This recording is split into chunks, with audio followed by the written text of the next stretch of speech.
So, Update 2.6 for Marvel's Avengers is going to release on September 20th, which is this upcoming Tuesday, and they released the patch notes for what we can expect. So, I'm going to break down everything here, and if you enjoyed this video today, feel free to like and subscribe for future Marvel content. So, honestly, the main thing that I'm going to go over for this is not even going to be like the content, if you will. Like, if you see right here, they're adding the villain sector, which I thought might be for MODOK, like an easier version of MODOK, because we know that MODOK himself is going to be the boss of the new OLT for Cloning Labs. Whenever that releases, my guess is either late October or mid-November. We can probably eyeball Winter Soldier and the new OLT.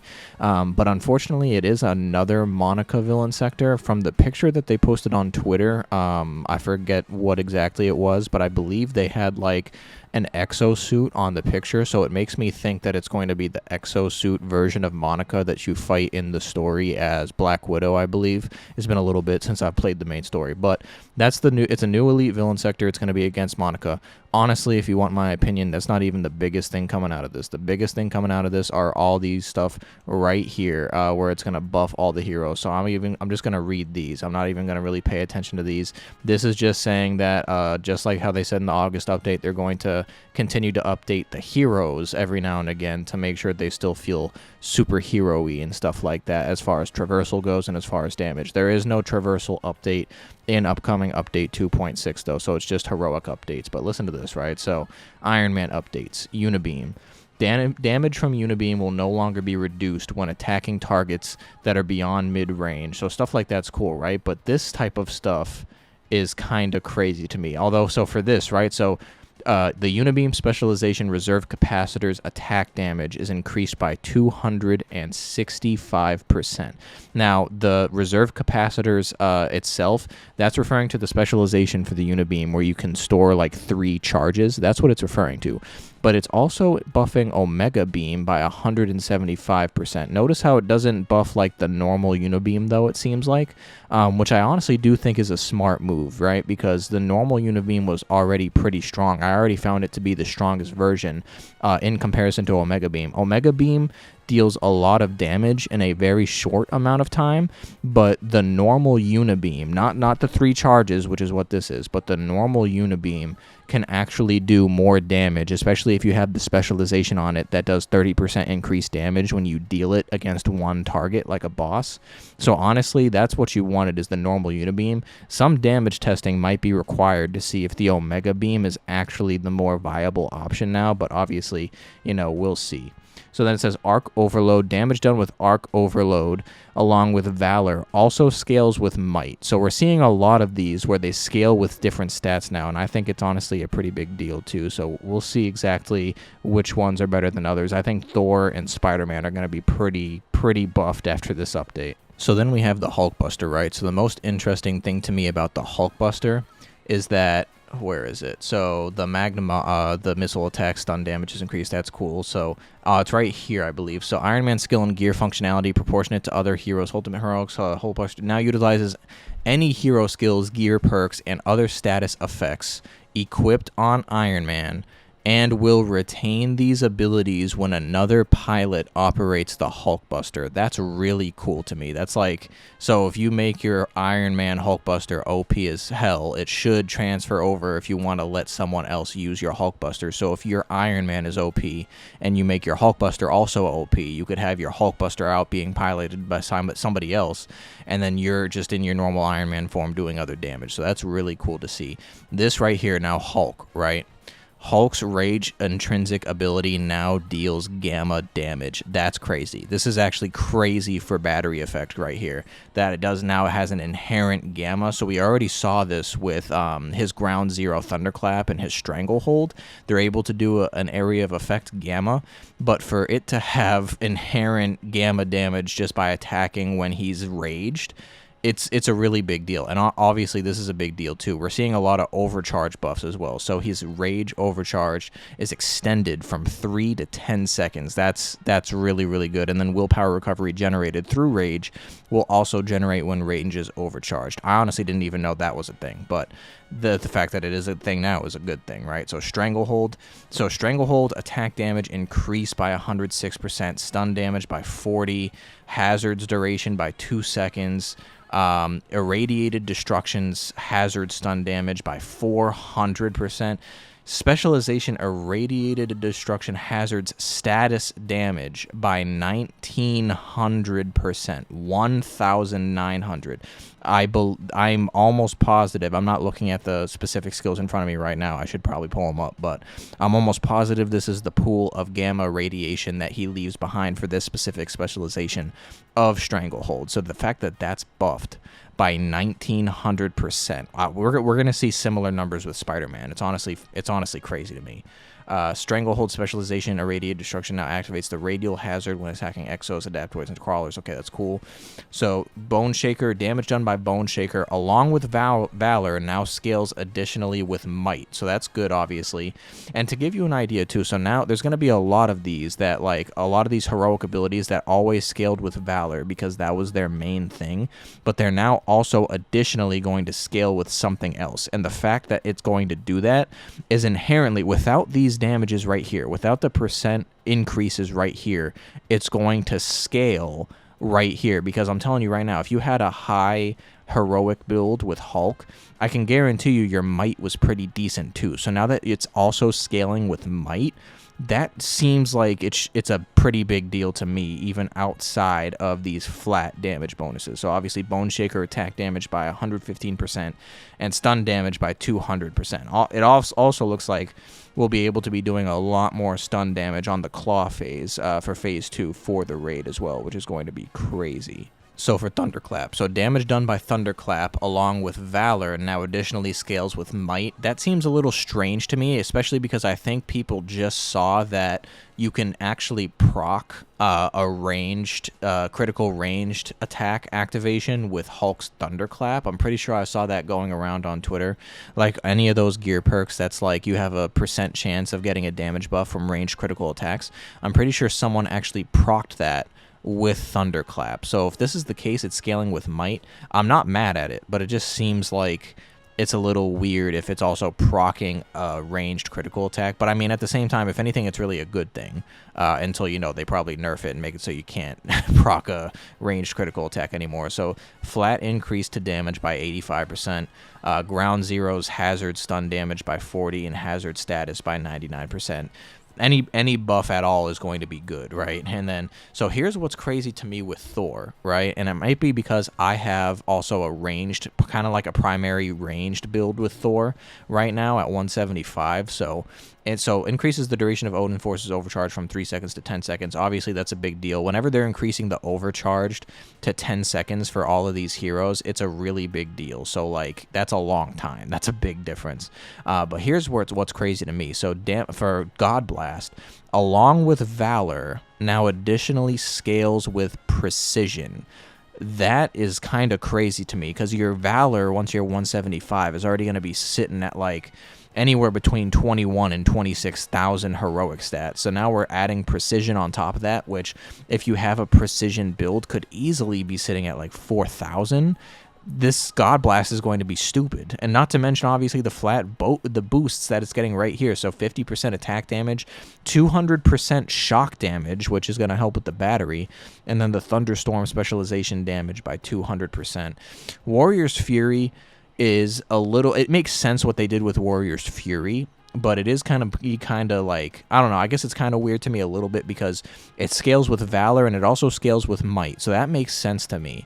But the Lightning Strikes with Warrior's Fury scale with Valor and Precision, so the fact that it scales with two different things, it's kind of weird to me, but it also at the same time makes sense for it to trigger with Might. So I'm not mad at what they're doing by any means. I'll just say that. But so the attack damage is flat 225% increase and stun damage by 30%. Everything right now is crazy. So I will say this right here kind of feels like not an L per se because it's a buff.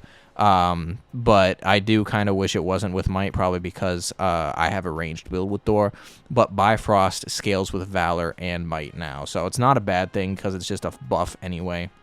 And then we have Muspelheim's Torment, which is the red area of effect, I believe, now scales with Valor. And then the Bifrost Muspelheim's Torment hazard damage by 180%, and then stun damage by Bifrost is 500%. So in theory now, if you want to use a Bifrost on Claw, it should be doing a decent amount of stun damage. Now, if they're increasing that by 500%, I couldn't imagine it wouldn't deal a decent amount of stun now.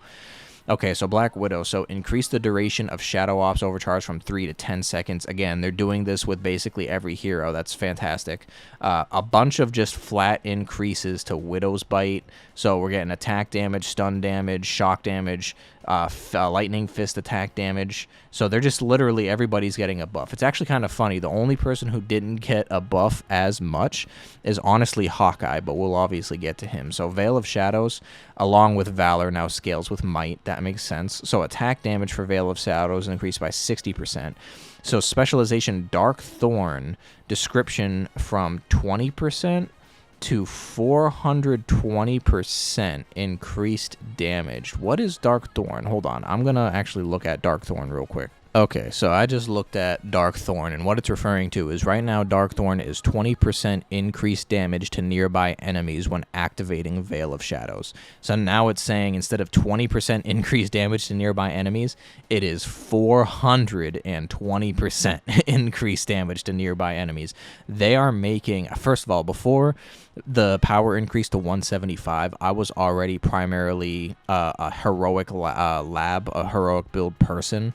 And they're just making heroic builds much more viable now than they were at 175, in my opinion. There were some that are still viable, but I just feel like now it's kind of insane how viable it is. So Power Surge, along with Valor, now scales with Might. Yep, so Power Surge damage by 400% and stun damage by 100%. All of these numbers are so crazy. Black Panther, so King's Mercy attack damage by 450%. This is a big deal. Like, this right here is a big deal because people like Black Panther and Spider-Man, they're heroics. They don't really have a singular high damage dealing heroic as of right now, like how the Bifrost is, right? You get your Thor build right, you could easily come down with a Bifrost damage worth of, like, 2 million or something like that, 2 to 3 million.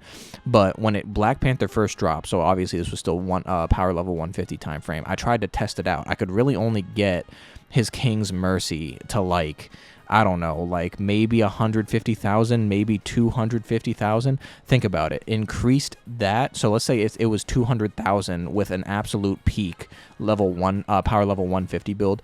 Increasing that by 450%.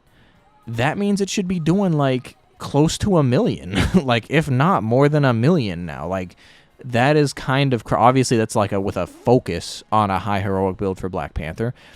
But this is crazy. Like that's a crazy amount of increase. We'll see if that's actually how it translates. Obviously, I was just doing like semi-quick math in my head that might not even be fully accurate. But just eyeballing that, that's what that should be. So stun damage, 100%.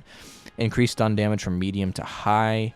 King's Mercy specialization, ABC attack damage by 630%. I feel like, I don't know, is that the name of the specialization? I feel like that might be an error in the translation here. Onto paper at least. So Kimoyo Beads, attack damage by 30%, Stinger attack damage by 11%, Kimoyo Blast attack by 66%. Again, even though these numbers are lower than the other ones, it still buffs all around, so that's not a big deal. Damage done by Boss Chosen along with Valor now scales with Might instead of Precision. That obviously makes sense. Attack damage with it is increased by 100%. Adored One scales with Might and Valor. Yep. Adored One stunned by 100%. And then Chosen specialization, Adored One's attack vibranium damage. So the Adored One should be doing a lot more damage, especially if you have battery now. I always felt like Adored Ones didn't really do anything, but now they're increased by 900%. It might be a lot more viable now. So Captain America. So Captain America's numbers are actually kind of crazy too. So we're with Steamroller. So increased Steamroller attack damage by 240%. Again, that's a high percentage increase, but it's just flat. There's nothing wrong with that. Rally Cry attack damage increased by 60. Rally Cry scales with Valor and Might now. So it already did for Valor, but now it also does with Might. Increases the stun damage from Rally Cry from low to medium. So increases the overall stun damage. Increased Brooklyn Brawler damage by 400%. Let me tell you right now, Brooklyn Brawler, when you had a focused heroic build, was not weak. It was not weak already. I'm talking you could get easily a shield bash to do 80,000 per hit. So now we're talking 400,000 increase. I mean, Brooklyn Brawler is going to officially be like a lifeline. Like, you'll be able to pop Brooklyn Brawler and just bulldoze through everybody. So damage done with Brooklyn Brawler also scales with Might now, so that is going to make it even crazier. And then stun damage goes from low to high, so you'll be able to do high stun damage with Brooklyn Brawler now. And then, so with Hawkeye, so it's just Recovery Arrow, because honestly, Hawkeye is just busted. If you haven't seen the builds going around for Hawkeye now with the infinite heroic build because of this piece that you can get from the Tachyon Surge and stuff like that gives you a heroic charge burst. Hawkeye is just busted. You can do infinite heroics with them. So damage done by Recovery Arrow along with Valor now additionally scales with Precision. So that's just, that's self-explanatory right there. Increases with Precision. He has arrows, that's going to be great. Kate Bishop, so Warp Arrow. Damage done by Warp Arrow Quantum Explosion scales with Might now. Damage done by the Warp Arrow itself continues to scale with Valor and Ranged. Okay, so we're having two different things, like how with Warrior's Fury, how one aspect scales with Might and the other aspect scales with Range. So that's interesting. Warp Arrow attack damage increased by 80%, stun damage 115. This Singularity specialization scales with Precision as well. That's a good change. Singularity attack damage increased by 80%, stun damage by 325%, and increased from medium to high. So it's kind of crazy just me going through this, and it's all pretty self-explanatory, but it's really crazy to try to put in perspective how much these buffs are really just insane right now. They're honestly going to change the game a little bit, and that's why it's honestly more exciting than the villain sector they're putting out. Honestly, as of right now, we haven't played the villain sector yet, so we'll see what they decide to do with it. So decoy damage increased by 150. Specialization probability matrix attack damage increased by 150. After image scales with Might as well as Valor. After image now breaks block on an enemy guard as designed. I didn't know that. It now breaks block on enemy guard as designed. Okay, so that's cool. So damage done by self-destruct along with Valor now additionally scales with Ranged. Self-destruct attack damage increased by 8%. That's nothing really, but still it's good. And stun damage increased by 30%. I believe that's referring to when you self-destruct the decoy. Quantum Overdrive now scales with Might as well. This is crazy. So this increases attack damage by 565%. Quantum Overdrive is going to be incredibly more viable now, which is cool because it's a great ultimate heroic in my opinion, but the damage just never really backed it up for me personally. So now it looks like it's going to. So this is crazy. So increases the stun damage by 150%. So Mighty Thor, honestly, we'll see. So God Blast now scales with Precision. Same with Thor. Increases attack damage. Yeah, see, I think this is a translation error for when they put it on the webpage or something. But increases attack damage by 50%. Shock damage by 200. Again, the battery effect now is going to be crazy with God Blast. Thunderstorm damage by 200% for the Thunderstorm specialization. So Warrior's Fury, same thing as Thor. Same thing as Thor with the lightning strikes, with how the normal Warrior's Fury scales with Might in general, and then the lightning strikes scale with Precision. Increases the attack damage by 225 and stun damage by 30. This is also going to help as well. I don't think that the all weapon did bad damage before, but obviously the buff of 135% is definitely going to help as well. Miss Marvel needed this. I'm going to tell you that for free. High 5 attack damage increased by 240. And honestly, in my opinion, they might have been able to get away with more. I mean, that's just me, but it also stacks with these specializations, though. So, we'll see. So, stun damage by 400. Specialization high hold on. Increased high 5 specialization up high. Damage by 240. Stun damage by 400. Too slow attack damage by 240. Too slow stun damage by 400. So yeah, she needed those. This is crazy. So Spider-Man increased web bombs attack damage by 725%. Web retraction attack damage by 930, and stuck on you attack damage by 410. His web bomb should hit you like a freight train. Like, just straight up, his web bomb should officially hit you like a freight train. Like, this is actually insane. Wrecking Ball scales with might now instead of precision, increases attack damage by 100, and then increases Spider Nest's web damage by 150%. So Spider-Man is clearly going to be insane. Miss Marvel is going to get a really good buff. Black Panther, honestly, in my opinion, everybody is getting a buff, but I definitely feel like it's going to even out the playing field a little bit with hero selection. Not that you couldn't obviously choose whoever you wanted before, but like Spider-Man, like the damage buff that Spider-Man is getting is going to be insane. Like, you can actually rival like the people who were like the most damage dealing before, in my opinion, you know, like Hulk, Thor, Iron Man, even. Like, you can actually rival potentially these type of damage dealers with these buffs now as a result. And if you want to take a look at these, you can feel free. I'm going to leave the blog in the description of the video. This is just stuff that they're fixing underneath this. Everything that I've read is everything that they're adding so far. So there's going to be a lot of different damage testing going on to see exactly how much of a difference everything is. To me, just reading all of these, it seems like it is an incredible difference. Like, there is going to be a huge damage increase from everybody, but you know, I hope I'm not let down in that regard. I'm just not looking too much into it. Comment down below if you're now excited for update 2.6, which drops on Tuesday, September 20th. And if you enjoyed this video today, feel free to like and subscribe for future Marvel content, and I appreciate you for watching the video.